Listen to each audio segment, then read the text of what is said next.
Sure, it's all over. Well, hello, and welcome to the Level Up Show. We're doing it in at home. This is coronavirus style. So, first Level Up interview, live stream extravaganza, and of course, I had to tap my good friend and truthfully, someone I have admired for so many years, Mr. Peter Shankman. Love you, my dear. Love you so much. How are you? Good. It looks like you're in your garage. Are you in your garage? No, this is okay. So let me explain to the lovely woman who doesn't understand what it's like to live in a New York City apartment. This is a New York City apartment. This is actually my bedroom. And what you're seeing is me sitting on my bed with my bike hanging on the wall of my bedroom because that's the only place we have to put it here in New York City. Not only, you know what, as long as we're doing the tour, not only is it on my wall, there's my bike, it's above my Peloton, okay? Because this is what we do in New York City. Well, you know what? It is a beautiful sight. At least you've got that amazing view. I mean, I do. I figure we might as well turn it around and show you that too. A little cloudy today, but I know you're very proud of that view, and just like it's amazing because so few people are out there, which is incredible. Oh, the city is hurting. The city is crying, and it kills me. I mean, I'm looking out the window now. I was born and raised here. And yeah, we'll come back. We always do, and we'll be stronger. But our city's hurting. Well, I mean, but thank you so much for being there, and thank you so much for coming on today because I know you're dealing with a lot, and not only that, you're doing daddy time right now because your daughter's in the room playing Legos. It is always daddy time. I've had her. I split her equally with my wife, but my wife works for an advertising company and is very just slammed with work. And the way the school set up the homeschooling, it's 5 different apps and Zoom and every 8 minutes you're like running in to switch her an app so I'm like, I'll handle it. So yeah, I'm actually bringing her over. I know. I love it. But today I figured this was a perfect topic for you because this is something, actually, this was inspired by you, by my conversations with you and all the years of following you and your email list and everything else. Such great, incredible content. In fact, I remember reading about you years ago about your journey. I think we were flying somewhere and your M&M routine and whatnot. So, let's talk about that, actually. Let's talk about that. For those of you who are watching that don't know what I'm talking about, Mr. Shankman here is quite a legend. In fact, the New York Times quoted him, was quoted saying that Peter Shankman is really someone that knows every single thing about social media and more. A 5-time best-selling author here, as well as an international keynote speaker. And he was the founder of Haro. Many of you know and love Haro, which is help a reporter out. I know I've used it on many occasions. So tell me, Peter, what are you seeing right now? And how are you feeling right now? I'm feeling, thank God, I'm feeling good. I mean, it is a crazy, crazy time. It's not to be expected. It's not what any of us would have thought 2 months ago. I mean, I went from flying 300,000 miles a year to I haven't been on a plane in over just about 5 weeks. But, I look at that and I guess I've always figured out a way to continue to feel blessed and continue to feel lucky. I have 2 friends that have passed away from this virus. And I have another friend, one of my members on my swimming team, who is on oxygen right now. And I'm not, right? I'm not. And I'm not dead, and I'm here, and I have a daughter who's safe and she's healthy, and my parents are both healthy, and my daughter's mom is healthy, and my, I look at it, I'm very fortunate. It could be a lot worse. And because of that, I think that sort of the best thing I can do is offer whatever I can back into the universe to thank for that, right? And so I do that any way I can, which brings us to the M&M story. When I fly, I get on every time I get on a plane, I stop by CVS before I leave the city or whatever, and I grab a 1 pound family-size bag of M&Ms, like the big-ass sharing bag, and I get on the plane, and I look for the lead flight attendant, and I say, excuse me, are you the lead? And I usually board first, and they go, yes, I'm the lead. And you can see them, they tense up because they expect me to be like the Karen asking for, I want to speak to your manager type thing. And I go, like, okay, you're the lead. Okay, well, these are for you, but you got to share them with your crew. And I just walk to my seat. And then the flight attendants go through what I call the 5 stages of M&M's disbelief, which is where they start with, he gave me, oh my God, it's chocolate. It's really chocolate. Holy crap, guys, we have chocolate. And they tell all the flight attendants.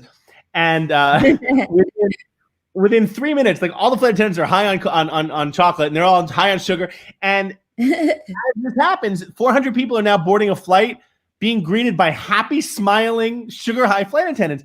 I've just upgraded that entire flight for 400 people. It cost me $10, right? Why wouldn't you do that? There's so much shit in the world, and there's so much misery in the world. Why wouldn't you? It costs you $10. Why wouldn't you do that? And if you can't afford that, what can you afford? How can you make the world a little better place? There's so much, what's that? I don't need you to be awesome. I need the bar is so low, right? From a customer service standpoint, which is most of the stuff I talk about when I give my keynotes, the bar is so low. I don't need you to be awesome. I need you to suck slightly less than everyone else. That in itself will make everyone happy. It'll make you a lot of money too. Well, you're proof of that. In fact, recently, recently you actually posted this. I have your tweet up. It was a month ago today that I took my last flight. The change is massive, but I still believe in humanity and things will get better, different but better. And then you said, with that said, how are you doing? And is there anything I can help you with today? Let me know, red heart. But it's actually a heart, not a red heart, right? But yeah, look, we're given this platform, this ridiculous, and look, I'm not a huge fan of Twitter. I mean, I personally think the only reason Twitter's still alive is because of an orange man who lives in Washington, D.C. That's the only reason Twitter hasn't faded yet.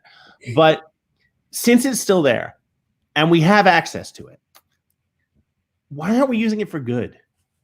Right? We have so much access to every other human being in the world, virtually. Why don't we use that for good and say things like, hey, how are you doing? I remember getting an email, oh God, probably a year, probably 2 years ago now. Someone emailed me, and they emailed me from an anonymous remailer, so I couldn't trace their address. And they said, you don't need to know who I am. I just want to let you know that about a year ago, I was pretty close to killing myself, and I was more than likely going to do it. And you happen to tweet out, hey, it's a beautiful Tuesday. I have some free time. How can I help? And you showed me that there might be something worth living for. And I'm in therapy now, and I haven't obviously killed myself, and I'm doing a lot better. And you don't need to know who I am, but I just want to say thank you. And I stood there reading that email, just shocked, right? That I had that kind of effect on someone. But you never know what kind of shit someone else is going through. And if your choice is to put out negativity into the universe or positivity, I just don't see why you'd choose the former and not the latter. There's no look, not everyone. I have shitty days too, right? I'm not saying that I'm not this beacon of hope and happiness and and whatever all day. I'm not. There are days when you really don't want to be in my way because I will cut you, right? But when that happens, I try not to get online. I try not to let myself infect others. Yeah. I heard a great quote once. Someone said that people are like garbage trucks, and they go around collecting garbage from the universe, from other people, from work, from whatever. And when they occasionally those garbage trucks need to empty because they get full, and most of the time they empty on other people. And so when that happens, you can either let that garbage affect you, or you can smile, brush it off, pray for them, and wish them a better day. And I guess living in New York City all my life has taught me one thing. It's just not worth, there are so many assholes out there. It's just not worth wasting your time on them. Yeah, using that bad energy to focus on them. I couldn't agree with you more. I think more people need to share positivity, especially on social media. So Peter, that takes me to like my next question, which is, we're seeing a lot of businesses right now. We've gotten like the first week that this crisis kind of hit, like we were getting all those sort of copy paste emails from every single company that ever had our email address of that, they care about us, but they're not open or something or another. what are companies doing right that you're seeing, and what are companies that you think are opportunities for them to do better? Before I tell you what companies are doing right, let me tell you a story. Okay. Because this is everything you need to know about how most companies think and how you can just be better than that. So I'm a huge fan of United Airlines. I've been traveling in United for years. I'm one of their top tier flyers, and over time, several years ago, they started sending out surveys after every flight. I'd get a survey that says, "Tell us about our flight. Tell us about what we thought." And I'd say, great flight, whatever. And the last question they'd put was, "Tell us what we can do better on our next flight." And it was a free-form text box. And so for like 275 flights in a row, like over the course of like 2 years, I typed the words, "On my next flight, please refer to me as Peter, Lord of the Skies."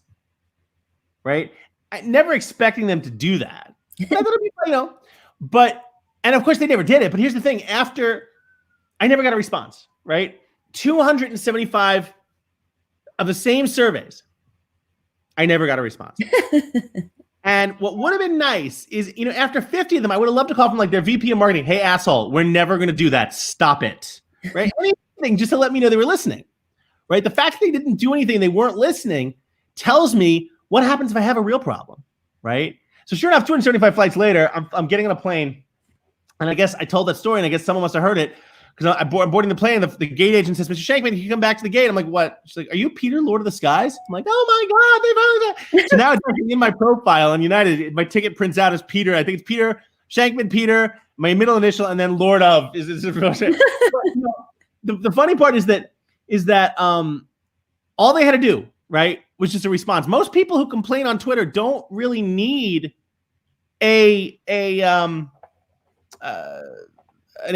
don't really need a solution to their problem. What they want more than anything is just an answer. They want to know that they're being heard. And so the reason I bring that up is because what companies need to do right now is not really to sell and not really to send the same email. Reach out to your customers and be a human being and say to them, "Hey, it sucks out there. How you holding up?"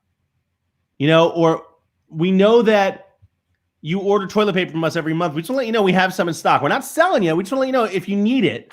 We're here for you. We're here, right? And everyone's like, "Oh, we can't sell right now." I'm like, "No, you don't have to." But what you'll find is that the more you do, the more you reach out to your customers, the more they're going to want to buy from you anyway, right? The key is to remember this phrase, and I've said this constantly, and I'll continue to say it until I die.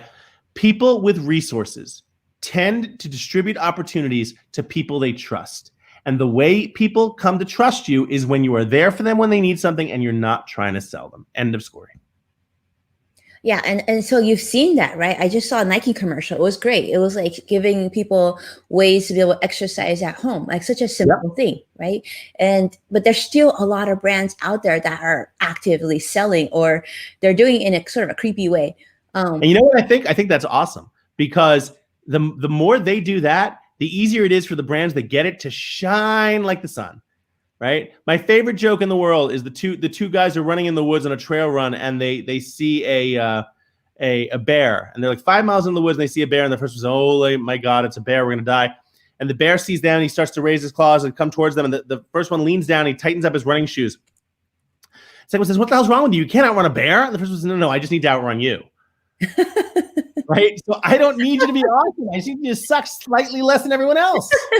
Yeah, that's the theory. Just suck slightly less and you'll be okay. Not only will you be okay, you'll win everything. Yeah, you'll win everything. Get his name right. Little tiny things like that. Be brilliant at the basics. Well, speaking of running, I mean, let's talk about, are you training still for your Ironman? I am. I'm still training for my Ironman, as I'm going along the lines of that it is still happening. Okay. Right?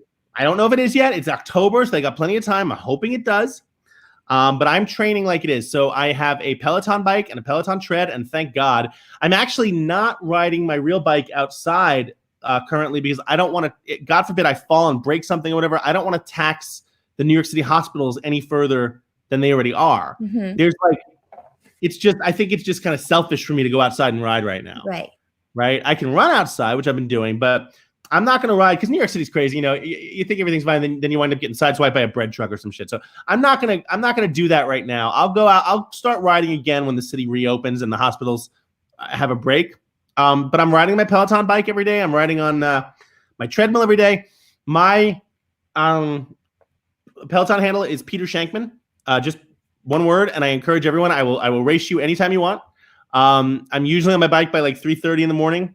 For those of you here on the West Coast, that's 12:30 in the morning. That's 12:30.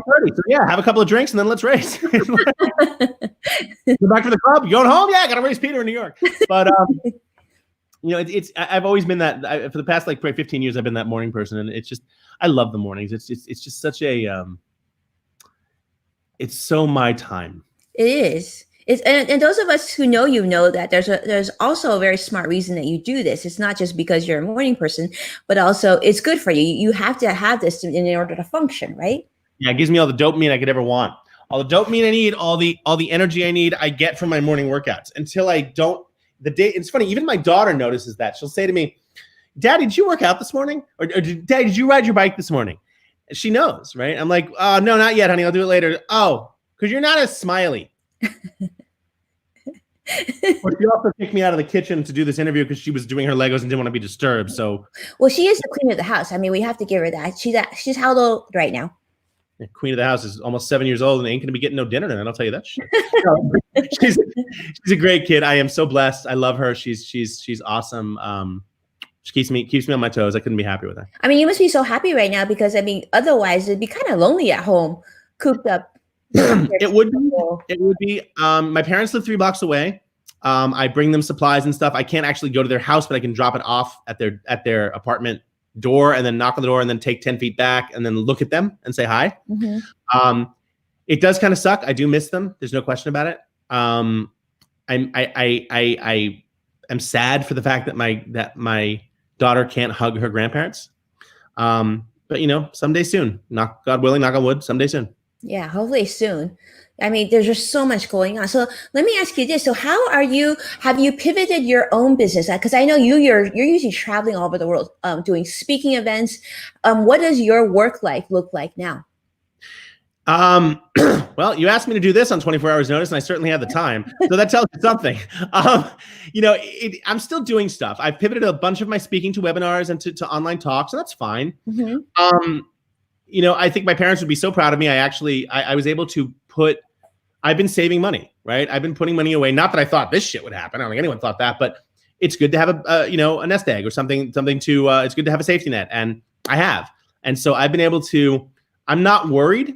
All my speaking gigs that canceled this year have all already reconfirmed for next year, right? So as of now, I just got to get through the current time, which I will.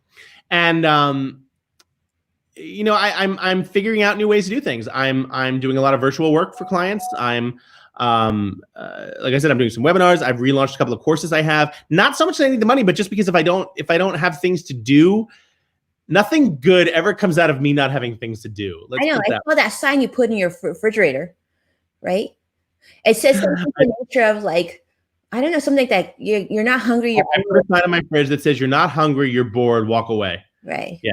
Because when I don't normally work from home. I have a Regis space. And speaking of companies that are not doing it right, Regis has been sending out emails pretty much weekly about all the things they're canceling. Like there won't be mail collection, there won't be mail drop off, there won't be this, there won't be that. But they're certainly damn on time to send their full bill every month. That's for sure.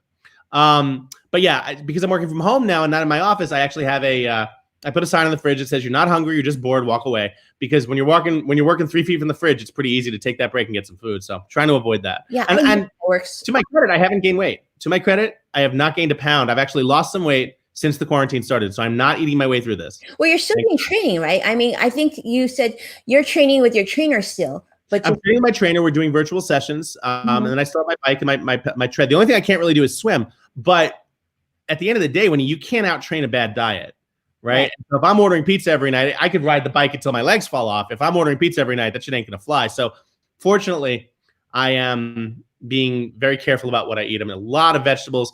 I find that if you take we've talked about this, that giant box of salad that's been triple washed, and you just dump a bunch of dressing into it and shake it up and then eat it. The act of shaking it up makes you forget that your dinner is a fucking box of salad. So yeah, it's doable.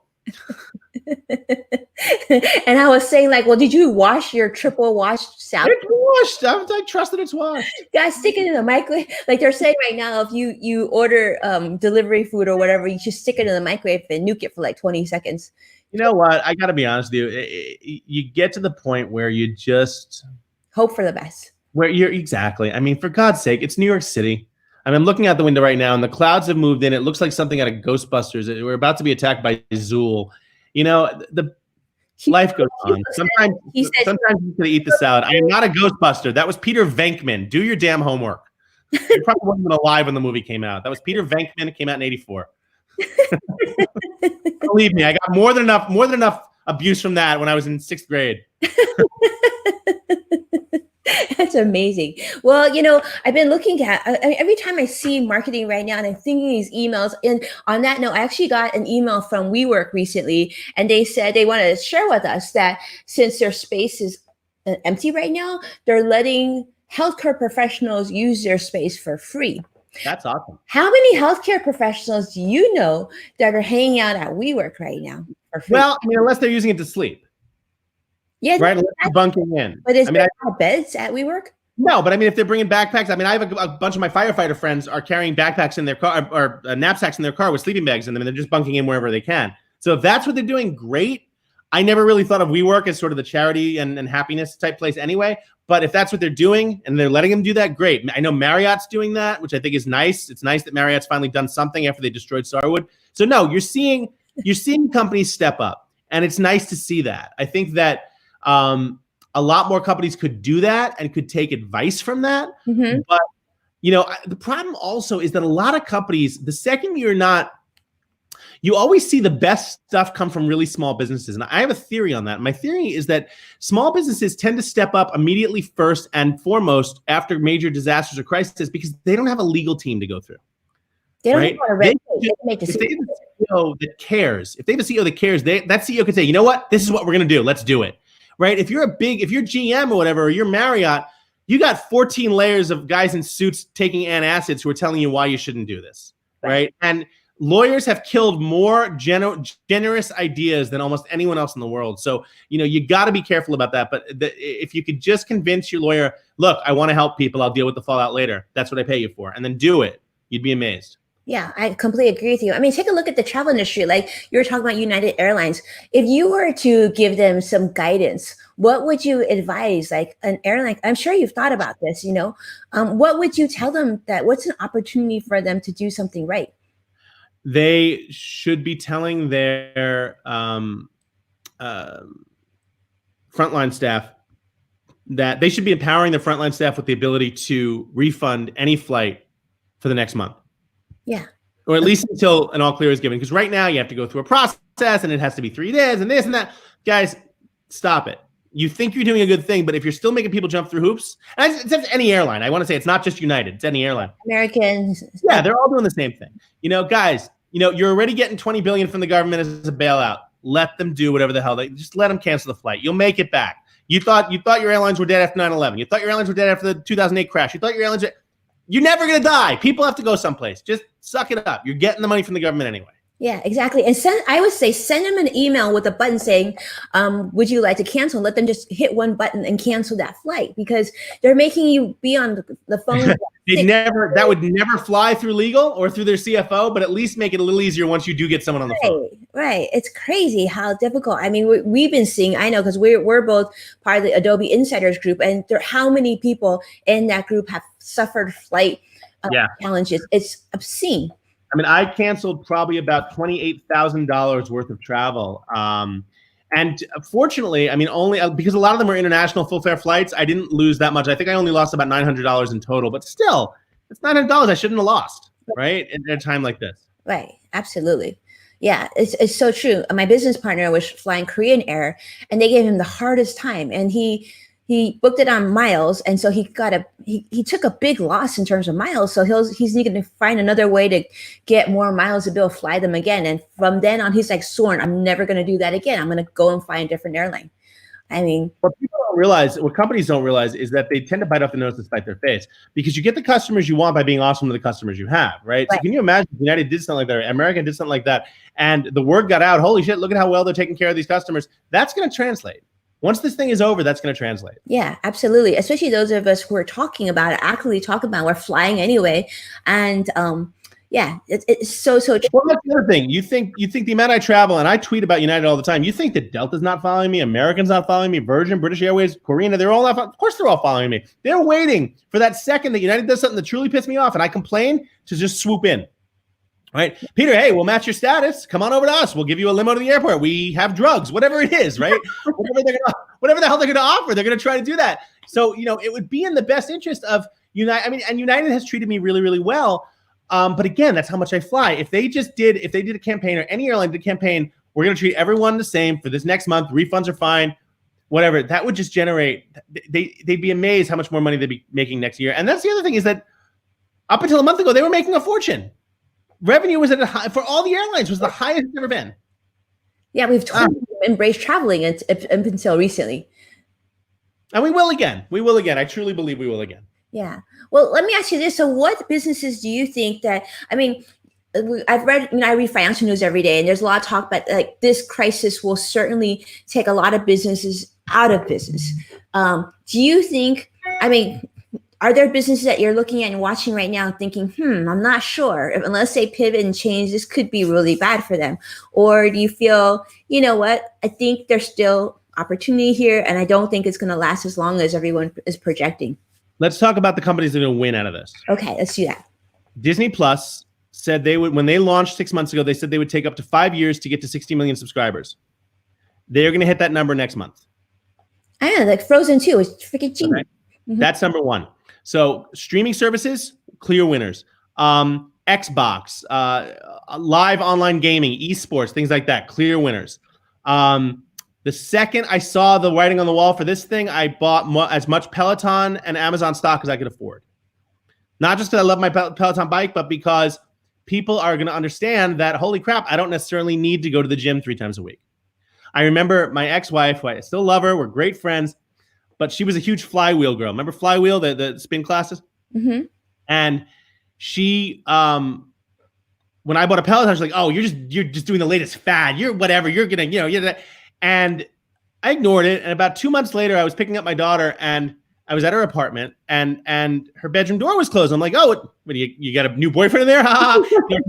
Like, no, it's just dirty. And I had found out, because she used my code to get a discount, I had found out that she had bought a Peloton. So I said, oh, is it just dirty? And I opened the door. Do you have a Peloton in there? And I'm like, I had never seen this level of customer loyalty that I've seen with Peloton since I worked in America Online. In 1995, I worked for America Online. I was standing outside having a cigarette, because back in 95, cigarettes were healthy. And I was standing out there with the head of advertising, Meyer Burlow, and we watched this van come up, and like 8 people get out. One of them comes over to me and says, can you take a picture of us in front of the logo, the AOL logo? And I go, what the hell was that? After I took the picture, they drove away. I'm like, and Meyer Burlow taught me something I'll never forget. He goes, that was brand loyalty. Those people, I guarantee you, they met in the chat room, and they took their 1 week off a year to come and have their picture taken in front of the mothership. I've never seen that until Peloton.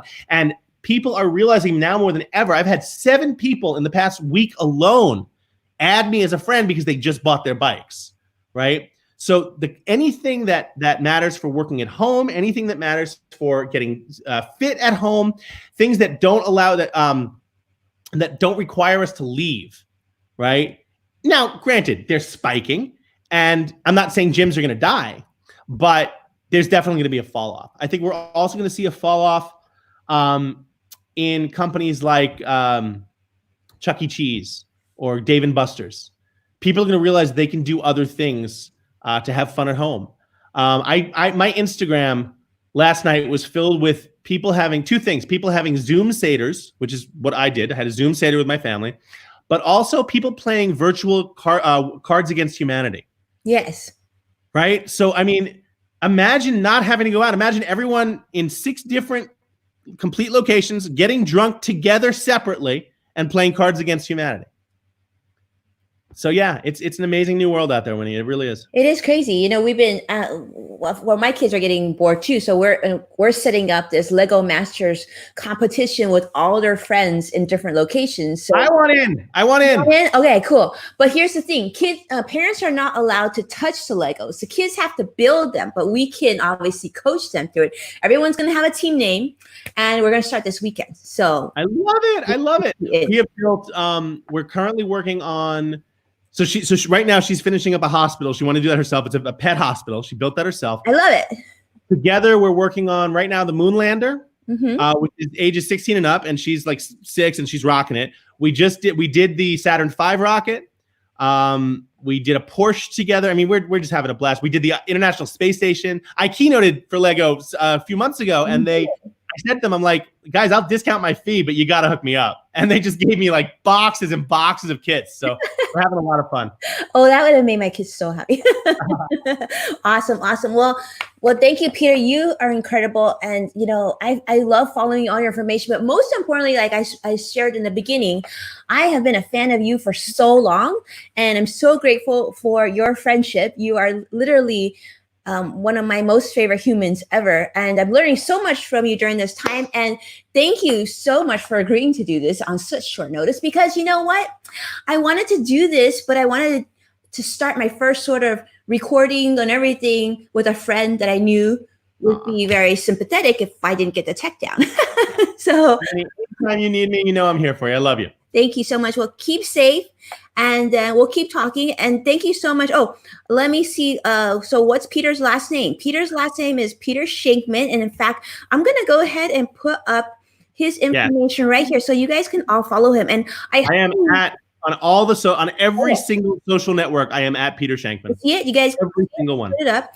And the other thing I would highly recommend that you do too is to go on his website, which you can see right now, shankman.com, and sign up for his newsletter. It is so entertaining. I mean, I look forward to those emails, and I know you will too. He is one smart cookie, and not only that, it's just a very generous soul. So I think you're not going to regret it. I have actually subscribed to him on multiple email addresses because just don't want to miss them. So just good things. And actually, let me see. This is one of his quotes too. He has great stuff. Great stuff. All around great human. Thank you so much, Peter. What are you going to do for the rest of the day?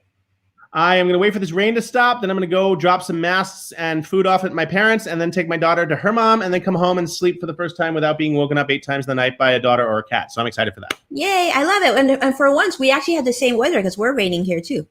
There you go. Yeah. Okay. Thank you so much, Peter. Stay safe. Stay safe. We love you. No, take care. Bye-bye. Bye-bye.